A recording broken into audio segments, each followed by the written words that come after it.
మీరు భూములు ఎట్లా అమ్ముతారు, భూములు అమ్ముతారా అని కోట్లల్లో కేసులు వేసిండ్రు, సభలు తిట్టిండ్రు, బయట తెచ్చిండ్రు, రచ్చరచ్చ చేసిండ్రు.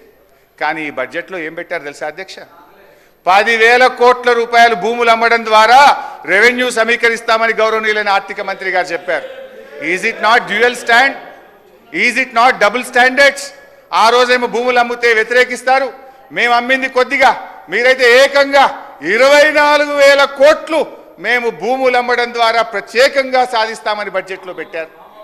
అధ్యక్ష, బడ్జెట్లో ఏం పెట్టారు?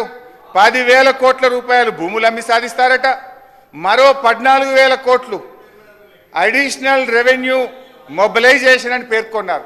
నేను అంటున్నా, శాసనసభ కంటే పెద్దదేంది అధ్యక్ష? ఏంటిది ఆ 14,000 కోట్లు అడిషనల్ రెవెన్యూ మొబిలైజేషన్? ఏ రకంగా వస్తుంది?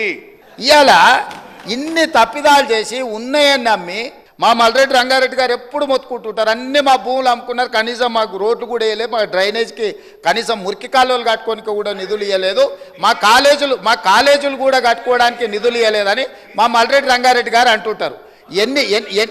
ఎన్ని వేల కోట్ల రూపాయల భూములు అమ్మినరో ఇవాళ లెక్క తీద్దాం అధ్యక్ష.